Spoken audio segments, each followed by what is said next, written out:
సరదాగా సాగుతున్న బాల్యంలో అనుకోని ప్రమాదంతో వైకల్యం బారిన పడ్డారు. కుమారుడి పరిస్థితి చూసి కన్న తల్లిదండ్రులు కుమిలిపోతూ ఉంటే ఆయన మాత్రం ధైర్యం కూడదీసుకున్నారు. ఆసుపత్రి మంచంపై నుంచే తెగిపోయిన చేతులతో నచ్చిన గీతలు గీయటం మొదలుపెట్టారు. చదువు వద్దని కన్నవారు వారించినా వెనకడుగు వేయలేదు. చేతులు లేకపోయినా ఉపాధ్యాయుడిగా విద్యార్థులకు పాఠాలు బోధిస్తూ శారీరక బలం కన్నా సంకల్ప బలం గొప్పదని నిరూపిస్తున్నారు ఏలూరు జిల్లా చిన్నంపేటకు చెందిన బాలస్వామి. ఈయన పేరు తడికమల్ల బాలస్వామి. ఊరు ఏలూరు జిల్లా చాట్రాయి మండలం చిన్నంపేట. నలుగురి సంతానంలో బాలస్వామి ఒక్కడే మగపిల్లాడు కావడంతో తల్లిదండ్రులు అల్లారు ముద్దుగా పెంచుకున్నారు. 10 ఏళ్ల ప్రాయంలో స్నేహితులతో కలిసి విద్యుత్ స్తంభం ఎక్కిన బాలస్వామి విద్యుదాఘాతానికి గురై 2 చేతులు మోచేయి వరకు పోగొట్టుకున్నారు. ప్రమాదంలో మెడపైన తీవ్ర గాయం కావడంతో దాదాపు 3 నెలలు మంచానికే పరిమితమయ్యాడు. కుమారుడికి కొండంత కష్టం రావడంతో ఆ తల్లిదండ్రులు కుమిలిపోయారు. చేతులు లేని కుమారుణ్ణి బడికి పంపిస్తే మిగిలిన విద్యార్థులు హేళన చేస్తారేమోనని మానసిక వేదన అనుభవించారు. అయినా బాలస్వామి మాత్రం వెనక్కి తగ్గలేదు. ఆసుపత్రి మంచంపై నుంచే గాయాలు పూర్తిగా నయం కాకముందే తెగిపోయిన చేతులతోనే పిచ్చి గీతలు గీయడం ప్రారంభించారు.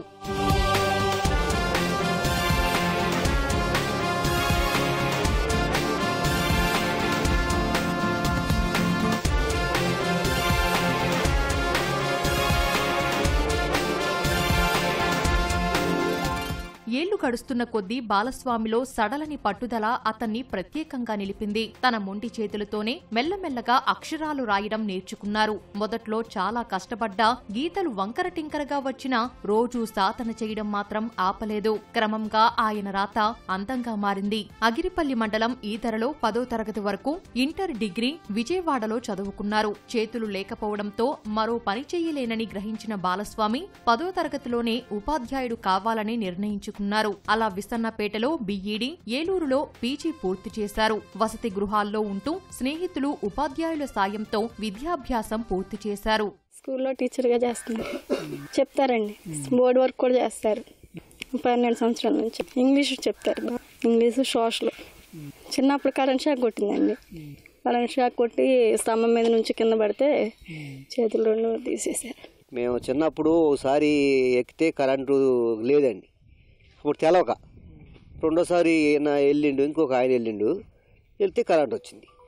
అప్పుడు పరిస్థితి ఎవరు లేరు. ఊళ్ళో చూసి చెప్తే వెళ్ళి ఏలూరు హాస్పిటల్ తీసుకెళ్తే అది 2 చేతులు తీసారని ఇక్కడ కూడా నరాలు కూడా దెబ్బతిన్నాయి. అయినా చిన్నప్పుడు చదువుకున్నారు హాస్టల్. ఇక దాన్ని దూరంగా వెళ్ళాలన్నా తీసుకెళ్తాం. మేము ఏదో కూడా జాబ్ చేయాలండి, గవర్నమెంట్ జాబ్ చేయాలి. వాళ్ళ నాన్న 2 పిల్లోళ్ళు, అలా అక్కలు కూడా ఉన్నా, వాళ్ళ అక్క అలా ఆయన లేడండి. మొత్తమే కాయ తీసుకుంటాం.